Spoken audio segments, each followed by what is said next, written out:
सभी दीदी भैया से नमस्ते। मैं अपने यूट्यूब चैनल पे आप लोग का स्वागत करती हूँ। मैं दोनों सहेली सुनाने चल रही हूँ विवाह गीत जो है कि मुँह से नेउरा के। गीत बहुत प्यारा है। गीत अच्छी लगे तो कमेंट में बताइए कि गीत कैसे लगी। आइए सुनाती हूँ। चौरा छाटन गइले आबा के आंगनवा रे मुसई जौरा मोर खाई रे लालनवा रे मुसई जौरा मोर खाई रे लालनवा असरी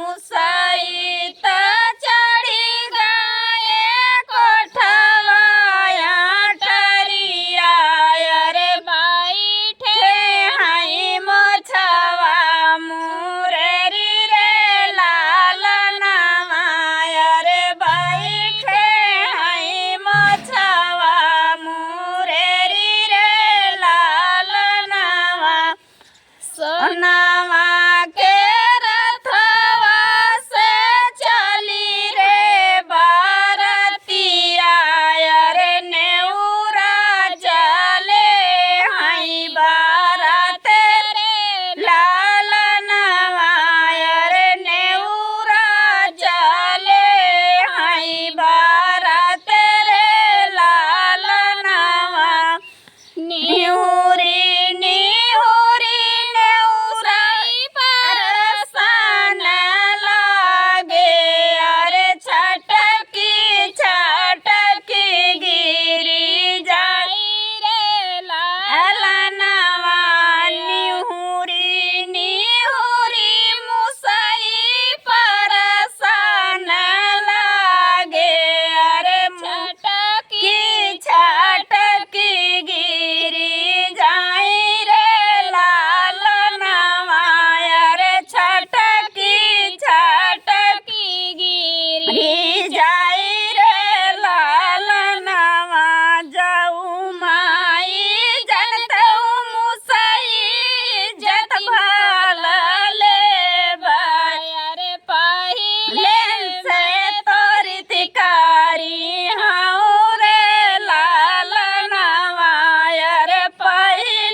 रे